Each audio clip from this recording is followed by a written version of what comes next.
अस्सलाम वालेकुम dear students, क्या हाल है जी आपके। उम्मीद करता हूँ आप सारे ठीक और खुशहाल होंगे। शुरू करते हैं अल्लाह के बाबरकत नाम से जो बहुत ही मेहरबान और निहायत रहम करने वाली ज़ात है। डियर स्टूडेंट्स, आपको पता है कि कंप्यूटर सर्विसेज एकेडमी में आपको सारे के सारे सब्जेक्ट्स एक एक करके करवाए जा रहे हैं। डेली ऑनलाइन टेस्ट्स होते हैं, डेली डिस्कशन होती है और कंटिन्यूस टेस्ट्स आपके चल रहे होते हैं और आपके सवालों के जवाब दिए जाते हैं, PDF नोट्स आपको प्रोवाइड किए जाते हैं। तो काम आप साथ साथ करें यार। मैथ को करने के लिए नंबर्स की समझ बूझ होना ज़रूरी है, लिहाजा आपको नंबर्स आज मैं करवा रहा हूँ। नंबर्स की जो जो टाइप्स हैं वो आज करते हैं इंशाल्लाह, ये आपको आज समझ आ जाएंगे। बहुत सारे लोगों को पहले भी आते होंगे, लेकिन जिनको नहीं आते उन्हें ये आज इंशाल्लाह समझ आ जाएंगे। देखें यार, नंबर्स में सबसे पहले हमारे पास नेचुरल नंबर्स आते हैं। नेचुरल कहते हैं कुदरती अदाद, ठीक है। नेचुरल नंबर से क्या मुराद है? कुदरती अदाद। आप किसी भी बाबे से, अपने चाचे से, अब्बू से, ताया से पूछो ना कि अब्बा जी गिनती तो सुनाओ, तो आपके अब्बा जी या दादाजी या ताया जी जो भी होंगे ना वो गिनती सुनाएंगे। वो कहेंगे पुत्र 1 2 3 4 5 6, यानी गिनती हमेशा 1 से शुरू करते हैं। कुदरती तौर पर ना हर बंदा गिनती नेचुरली तौर पर 1 से शुरू करता है। ये नेचर है, कुदरत है। मतलब आप जब भी गिनती को 1 से शुरू करते हैं ना, 1 2 3 4 5 और इस तरह आप चलते जाएं आगे, तो ये आपके नेचुरल नंबर्स हैं। अगर इसके इर्द गिर्द आप ब्रैकेट लगा दो तो ये नेचुरल नंबर्स का सेट बन जाएगा।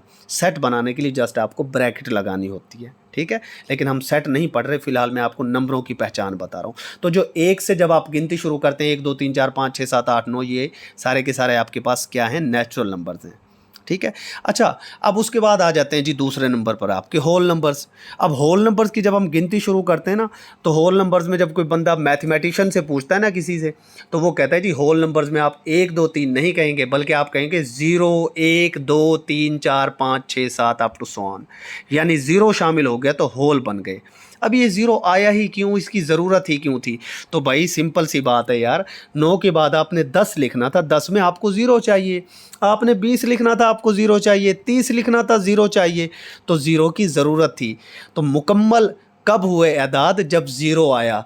0 आने से पहले कुदरती काम था, ठीक है। जैसे ही 0 आया गिनती पूरी हो गई, मुकम्मल हो गई। इसीलिए इनको कहते हैं होल नंबर्स। इसीलिए इनको क्यों क्या कहते हैं? Whole numbers. यानी आपके पास क्या हो जाएंगे? 0 1 2 3 4 अप टू सो ऑन। यानी सिंपल बात क्या है, वही जो नेचुरल नंबर्स का सेट था उसमें 0 शामिल कर दिया, तो ये क्या हो गया? आपके पास होल नंबर्स हो गए। सिंपल, ठीक है जी। उसके बाद नेक्स्ट हमारे पास बड़े इंपॉर्टेंट नंबर्स हैं जिन्हें कहते हैं इंटीजर्स। अब इंटीजर्स क्या हैं जनाब? इंटीजर्स के अंदर यार सिंपल सी बात है, वही 0 1 2 3 4 होते हैं, लेकिन इसके अंदर कंसेप्ट आ जाता है प्लस माइनस का। अब आप कहेंगे सर ये प्लस माइनस का कंसेप्ट क्या है? तो यार देखो, अगर फ़र्ज़ करो आप एक कारोबारी आदमी हो या आप मेरे स्टूडेंट भी हो और आपके पास जनाब हैं 150 रुपये। फ़र्ज़ करो आपकी जेब में 150 रुपये हों और आप अपने किसी दोस्त को 150 में से 50 रुपये दे दो, तो आप क्या कहोगे? सर मेरी जेब में 150 रुपये थे, 50 मैंने अपने दोस्त को दे दिए, लिहाजा 50 मेरे से माइनस हो गए, मेरी रकम में से 50 माइनस हो गए और अब मेरे पास कितने बचे? 100 बचे। कितने बचे? 100, ठीक है। और अगर मैं आपसे कहूं कि आपके पास 150 रुपये थे पहले, ठीक है, लेकिन आपको आपके दोस्त ने 50 रुपये अब दिए, तो वो आपके पास प्लस होंगे और ये आपके पास टोटल कितना हो जाएगा? 200। यानी अगर आप किसी को 50 दे रहे हो तो माइनस हो रहा है, किसी से ले रहे हो तो प्लस हो रहा है। तो यार ये प्लस माइनस वाली जो गेम है, अब इस प्लस माइनस को किधर डालोगे? भाई जब नंबरों के साथ प्लस और माइनस लगा दो तो वो इंटीजर्स बन जाते हैं। सिंपल बात, ठीक है। जैसे उनके साथ प्लस माइनस लगा दो तो वो क्या बन जाते हैं? इंटीजर्स। यानी वही जो होल नंबर्स का सेट था ना, 0 1 2 3 4 अप टू सो ऑन, इन्हीं के साथ अगर मैं प्लस माइनस लगा दूं, ये प्लस ये माइनस, ये प्लस ये माइनस, ये प्लस ये माइनस, ये प्लस ये माइनस, तो ये क्या बन गए? इंटीजर्स बन गए, क्योंकि आपको प्लस माइनस वाले नंबर्स की भी ज़रूरत थी, ठीक है। इसको एक दूसरे तरीके से भी लिखा जाता है, 0 को बीच में रख देते हैं, दाएं तरफ वाले आपके प्लस में नंबर्स हो जाते हैं 1 2 3 अप टू सो ऑन, और बाएं तरफ वाले आपके माइनस में नंबर्स हो जाते हैं। ये भी एक तरीका है इंटीजर्स को लिखने का, अप टू सो ऑन, ठीक है। दाएं तरफ वालों के साथ प्लस लगा दो तब भी ठीक है, प्लस ना लगाओ तो प्लस ऑटोमेटिकली होता है। जिस नंबर के साथ कोई अलामत ना हो वो प्लस होता है, ठीक है। तो ये आपके पास क्या हो गए, इंटीजर्स हो गए। तो मुझे उम्मीद है कि नेचुरल नंबर, होल नंबर और इंटीजर्स आपको समझ आ गए होंगे। ओके जी। उसके बाद नेक्स्ट हमारे पास बड़े इंपॉर्टेंट नंबर्स हैं, prime numbers and composite numbers. अक्सर और बेशतर इनके मुतालिक पीपीएससी एफपीएससी में पूछा जाता है। तो यार प्राइम नंबर्स ना कुछ भी नहीं है, बड़े सिंपल हैं। प्राइम नंबर को तुमने याद करना है, बड़ी सिंपल सी एक बात याद रखना कि प्राइम नंबर के सिर्फ और सिर्फ दो फैक्टर्स होते हैं, बस इतनी बात याद रखना कि प्राइम नंबर्स के दो फैक्टर्स होते हैं। दो फैक्टर्स का मतलब है कि जो भी प्राइम नंबर होगा वो सिर्फ और सिर्फ दो नंबरों से तकसीम होगा, एक अपने आप से और एक एक से, यानी अपने आप से वो डिवाइड होगा और वन से डिवाइड होगा, वो क्या कहलाएगा आपके पास, प्राइम नंबर कहलाएगा। जो भी नंबर अपने आप से डिवाइड हो और वन से डिवाइड हो वो क्या कहलाएगा, प्राइम नंबर कहलाएगा। क्या कहलाएगा जी, प्राइम नंबर। अब फॉर एग्जांपल हम यहाँ पर इसकी एक एग्जांपल ले लेते हैं कि सर ये बात समझ कैसे आए कि जनाब कौन सा प्राइम है। यार फ़र्ज़ कर लो हम 5 को ले लेते हैं। अब आप 5 को देखो, 5 या तो 1 पर तकसीम होता है या 5 अपने आप यानी 5 पर तकसीम होता है। इसका मतलब है 5 के दो ही फैक्टर हैं, 1 और 5, लिहाजा 5 एक प्राइम नंबर है। और भी आप कोई नंबर इस तरीके से ले सकते हैं। अब मैं आपके सामने प्राइम नंबर्स का सेट लिखने लगा हूँ, आपको पता चल जाएगा कि ये प्राइम नंबर्स में कौन कौन से नंबर्स आ रहे हैं और सेट में कौन कौन से नंबर्स हैं। देखें 2, 3, उसके बाद हम लिख देते हैं 5, उसके बाद लिख देते हैं जनाब 7, 7 के बाद आएगा 11 और 11 के बाद आएगा 13। इस तरह आप चलते जाएं चलते जाएं।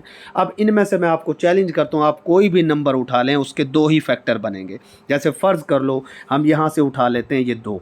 कुछ लोगों को डाउट हो रहा होगा कि सर 2 तो जो है ना वो प्राइम नहीं हो सकता। तो भाई 2 के भी सिर्फ 2 ही फैक्टर हैं, यानी ये अपने आप पे डिवाइड होता है और किस पे डिवाइड होता है, 1 पे। तो लिहाजा ये भी क्या है, एक प्राइम नंबर है। ओके हो गया। तो ये देख ले, ये प्राइम नंबर की स्टोरी अब आपको समझ आ जानी चाहिए। यहाँ से बेशक आप स्क्रीनशॉट भी बना लो। कितने फैक्टर्स होंगे प्राइम नंबर्स के, 2 फैक्टर्स होंगे। एग्जांपल मैंने आपके सामने 5 रखी, देखें 5 का एक फैक्टर 1 है, यानी वो 1 से तकसीम होता है, दूसरा वो 5 से तकसीम होता है। इसी तरह ये 2, 3, 5, 7, 13 ये सारे के सारे क्या हैं, आपके प्राइम नंबर्स हैं। ओके हो गया। यानी पहला प्राइम नंबर कौन सा है, 2। प्राइम नंबर्स 2 से स्टार्ट होते हैं। अब उसके बाद जो कंपोजिट नंबर्स हैं, यार सिंपल सी बात है, कंपोजिट नंबर में फैक्टर 2 से ज़्यादा होंगे, उसका उलट हो जाएगा ना, यानी फैक्टर्स उसमें क्या होंगे, 2 से ज़्यादा फैक्टर होंगे, 2 से ज़्यादा फैक्टर होंगे, 2 से ज़्यादा फैक्टर होंगे। कंपोजिट नंबर्स की आपके सामने एक एग्जांपल ले लेते हैं जनाब, अभी आपको बात समझ आ जाएगी कि जनाब कौन से कंपोजिट नंबर्स आपके पास हो सकते हैं। फ़र्ज़ कर ले मैं आपके सामने नंबर ले लेता हूँ 6। अब ज़रा देखो, 6 1 पे भी तकसीम होता है, 6 6 पे भी तकसीम होता है, 6 जनाब 3 पे भी तकसीम होता है, 6 जो है 2 पर भी तकसीम होता है। इसका मतलब है 6 के तो बहुत सारे फैक्टर्स हैं, 6 तो बहुत सारे नंबर से डिवाइड होता है, लिहाजा 6 क्या है, कंपोजिट नंबर है, ये प्राइम नंबर नहीं है। अब कंपोजिट नंबर्स का आपके सामने सेट लिख देते हैं जनाब, इसका ये जो पूरी एक लिस्ट बना देते हैं कि कौन कौन से कंपोजिट नंबर्स हैं। देखो यार सबसे पहला जो कंपोजिट नंबर है वो 4 है। 4 के बाद आपके पास आ जाता है 6, 6 के बाद आ जाता है आपके पास 8, 8 के बाद आ जाता है 9, 9 के बाद आता है 10 और इसके बाद इस तरह अप टू सो ऑन ये आपके पास हो जाते हैं।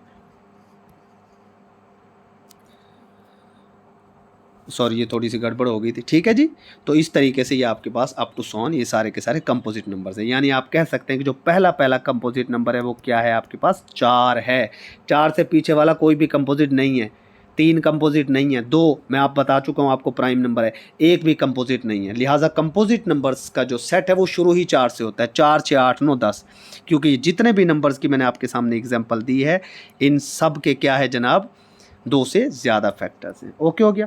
तो ये जनाब आपके सामने देख लें, ये सिंपल आपके सामने कंपोजिट और प्राइम नंबर्स ये आ गए। अब आप बेशक इनका स्क्रीनशॉट बना लें। प्राइम नंबर्स के 2 फैक्टर्स और कंपोजिट उनका उलट, यानी 2 से ज़्यादा फैक्टर्स। ओके हो गया। प्राइम और कंपोजिट क्लियर हैं। अब नेक्स्ट जनाब हमारे पास आ जाते हैं इवन और ऑड। यार इवन और ऑड तो ना बड़े ही सिंपल हैं, इवन और ऑड तो बड़े ही सिंपल हैं। इवन जो होगा ना वो 2 से तकसीम हो जाता है, यानी इवन की अगर बात करें तो ये क्या होगा, सिंपली 2 से तकसीम हो जाता है। और ऑड कौन सा होगा, जो 2 से तकसीम ना हो। सिंपल बात, नो बकवास। इवन नंबर 2 से तकसीम हो जाएंगे, ऑड नंबर 2 से तकसीम नहीं हो पाते। एग्जांपल्स देख लेते हैं, सेट इनका पूरा देख लेते हैं जनाब। इवन नंबर तो सीधा सीधा 2 का पहाड़ा है, 2, 4, 6, 8, 10, ये जनाब आपके पास 10 और अप टू 100 इस तरह ही चलता जाता है। यानी 2 का पहाड़ा, 2 एकम 2, 2 दूनी 4, 2 तिया 6, 2 चुके 8, 2 पंजे 10 चलता जाएगा। ठीक है। और ऑड नंबर्स कौन से होंगे जनाब? ऑड नंबर्स वो होंगे जो 2 पर तकसीम ना हो। ठीक है। जैसे आपके सामने है 1, 3, 5, 7, 9 भी आपके पास ऑड है, 11। ये देखो 2 पर तकसीम नहीं हो रहा है, तो ये आपके पास क्या है? ऑड नंबर्स हैं। यानी सिंपल बात, इवन नंबर्स 2 पर डिवाइड हो जाएंगे, ऑड नंबर्स 2 पर डिवाइड नहीं होंगे। तो बेसिक नंबर्स की समझ बूझ होना ज़रूरी है। उसके बाद बड़ा इंपॉर्टेंट है जनाब रैशनल और इर्रैशनल। पहले आपको रैशनल पढ़ा देते हैं, फिर आपको इर्रैशनल बताते हैं। रैशनल को देख लो पहले। यार देखो, रैशनल की सबसे पहली निशानी तो यह है कि इनको P/Q की शक्ल में लिखा जा सकता है। P/Q का मतलब है बट्टे में लिखा जा सकता है। किस में लिखा जा सकता है? बट्टे में। और शर्त क्या है? जो नीचे वाला Q है ना भाई, ये ज़ीरो ना हो, क्योंकि अगर नीचे वाला नंबर ज़ीरो हो गया तो वो रैशनल नहीं होता, वो रैशनल नहीं होता। यानी पहली शर्त क्या होगी? बट्टे में लिखा जा सके। पहली शर्त क्या होगी? बट्टे में लिखा जा सके। टोटल 3 शर्तें मैं आपको बताऊंगा। अब उसके बाद बट्टे में लिखा जा सके और फिर वो पूरा पूरा टर्मिनेट हो जाए, तकसीम हो जाए, यानी वो दूसरे नंबर पर टर्मिनेट भी हो सके। पहले नंबर पर मैंने क्या बताया कि वो आप उसको बट्टे में लिख सको, ठीक है। दूसरे नंबर पर मैंने बताया कि वो टर्मिनेट हो सके। टर्मिनेट का मतलब है कि वो तकसीम हो सके, पूरा पूरा टर्मिनेट हो जाए, ख़त्म हो जाए एक मौके पर जाकर उसकी तकसीम। और तीसरे नंबर पर जनाब क्या है? अगर वो फ़र्ज़ करें टर्मिनेट नहीं होता, इन केस टर्मिनेट वाली कंडीशन पूरी नहीं होती, तो वो रिपीट होगा आगे चलकर। अब ये बातें अभी आपको समझ नहीं आ रही होंगी कि सर ये क्या आप कह रहे हैं, ये रिपीटिंग और ये टर्मिनेटिंग, ये हमें समझ नहीं आ रहा। अभी समझ आ जाएगा। देखो, मैं आपके सामने रैशनल नंबर्स की एक एग्जांपल लेता हूँ। यहाँ पर इस तरफ आपको एक एग्जांपल दे देते हैं। फ़र्ज़ करो मैं कहता हूँ कि जनाब जो आपके पास है ना 1/2, फ़र्ज़ करो मैं कहता हूँ, तो ये आपके पास क्या हो गया? रैशनल हो गया, क्योंकि ये P/Q की शक्ल में है। मैं आपसे कह देता हूँ जनाब 0/1, ये भी रैशनल है, क्योंकि ये बटे में 0 नहीं है, 0 ऊपर है, लिहाजा ये भी रैशनल। लेकिन अगर मैं कह दूँ 1/0, तो ये रैशनल नहीं होगा, क्योंकि इसमें बटे में 0 आ गया। ओके, इस तरह पहली शर्त। उसके बाद बटे के बाद आपने देखना है कि यार टर्मिनेट होता है कि नहीं होता। टर्मिनेट का मतलब है पूरा पूरा तकसीम हो जाए। फ़र्ज़ करो मैं आपसे कहता हूँ जी 6/2, तो आप इसको देखो 2 तिया 6, तो ये जनाब 3 जवाब आ गया, टर्मिनेट हो गया। सिंपली बात है, ये रैशनल है। 6/2 क्या है? रैशनल है, क्योंकि ये बटे में भी है और ये टर्मिनेट भी हो गया। ये बटे में भी है और ये टर्मिनेट भी हो गया। अब यार कोई ऐसी एग्जांपल लेते हैं कि वो बटे में भी लिखा जा सके लेकिन वो टर्मिनेट ना हो, टर्मिनेट ना हो, तब क्या सीन बनेगा? वो देखने वाली बात है। वो क्या है जनाब आपके पास? इंपॉर्टेंट और देखने वाली बात है। जैसे फ़र्ज़ कर लो हमारे पास आ जाती है एक एग्जांपल 2/9। अब 2/9 को देख लो, बटे में है लेकिन पूरा पूरा तकसीम नहीं हो रहा, लिहाजा ये टर्मिनेट तो नहीं हो रहा। अब जब आप इसको तकसीम करोगे, 9 2 पे तो जाता नहीं है, इशारिया लगाना पड़ेगा और ये बन जाएगा। फिर इशारिया के बाद ऊपर क्या बन जाएगा? 20 बनेगा ना फिर। और फिर ये हो जाएगा 9 दूनी 18, 9 दूनी 18, 9 दूनी 18, 9 दूनी 18, और ये चलता जाएगा। अब देखो, बेशक टर्मिनेट नहीं हुआ, लेकिन ये देखो 2 2 2 2 ये रिपीट हो रहा है बार बार, लिहाजा ये क्या है? रैशनल नंबर है 2/9। ओके जी। अब देखो, अब ये लुब्बे लुबाब समझ लो ज़रा। अब लुब्बे लुबाब समझना ज़रा, मैं पेन का कलर चेंज कर देता हूँ। अब लुब्बे लुबाब समझना। देखो, नंबर 1 तो P/Q की शक्ल में लिखा जा सके, ठीक है, और नीचे Q 0 नहीं होना चाहिए। उसके बाद ये बट्टे में लिखा जा सके, सिंपल बात है, ये पहली शर्त है। उसके बाद या तो ये टर्मिनेट हो जाए, टर्मिनेट का मतलब है डिवाइड होकर नंबर ख़त्म हो जाए, तो रैशनल है। लेकिन अगर ये टर्मिनेट ना हो इन केस, तो ये रिपीट होना चाहिए। क्या होना चाहिए? रिपीट, बार बार रिपीट हो। क्या हो? रिपीट हो, ठीक है। यानी non terminating but repeating. Terminate बेशक ना हो, लेकिन ये देखो, ये जैसे मैंने 2/9 की एग्जांपल ली ना आपके सामने, तो ये देखो बार बार रिपीट हो रहा है, तो ये क्या है? रैशनल है। तो मुझे उम्मीद है कि आपको रैशनल समझ आ गया होगा पूरी तरह। मैंने आपको इसका पूरा कंसेप्ट समझा दिया। ओके। उसके बाद इर्रेशनल बिल्कुल इसके उलट हो जाएगा। इरेशनल क्या हो जाएगा? बिल्कुल इसके उलट हो जाएगा।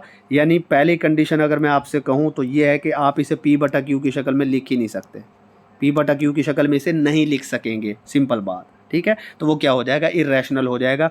जैसे आपके पास पाई है, अगर आप पाई की एग्जांपल लेते हैं तो पाई बराबर होता है 22/7। अब आप कहेंगे कि सर ये तो बट्टे की शक्ल में लिखा गया, लिहाजा ये तो इरेशनल है। तो भाई इसमें भी सिर्फ बट्टे तक नहीं देखना, बट्टे के आगे भी देखना है। वही कंडीशन रिपीट हो रहा है कि नहीं हो रहा। उसमें रिपीट हो रहा था डिवाइड करने पर, इर्रेशनल में रिपीट नहीं होगा। इर्रेशनल में क्या होगा? रिपीट नहीं होगा। जब आप 22/7 को जवाब देखते हैं ना, तो ये जवाब आता है कुछ इस तरह, 3.1 4 1 5, आगे फिर कुछ 6 7 9 कुछ इस तरीके से चेंज हो जाते हैं। अब देखो इशारे के बाद 1 4 1 5 6 9 7, तो ये तो चेंज हो गया इशारिया के बाद, लिहाजा ये नॉन रिपीटिंग है। और जो नॉन रिपीटिंग हो जाए, अब टर्मिनेटिंग तो वैसे ही नहीं है, टर्मिनेट हो जाता तो रैशनल ही बन जाता ना। 7 पूरा तो 22 पे तकसीम ही नहीं होता। 7 अगर 22 पे, अच्छा यहाँ पर फ़र्ज़ करो ये होता है 21/7। 21/7 क्या होता है आपके पास? रैशनल होता, क्योंकि वो तो 7 थी, 21 पूरा पूरा हो जाता। लेकिन आपके पास क्या है? 22/7। और देखो ना ज़रा, ये 7 3 21 पूरा पूरा भी नहीं होया, यानी ये तकसीम भी नहीं होया। जब ये जो ये तकसीम नहीं होया तो फिर उन्हें की होना चाहिए सी? रिपीट होना चाहिए सी रैशनल वास्ते, ठीक है। लेकिन ये रिपीट भी नहीं होया।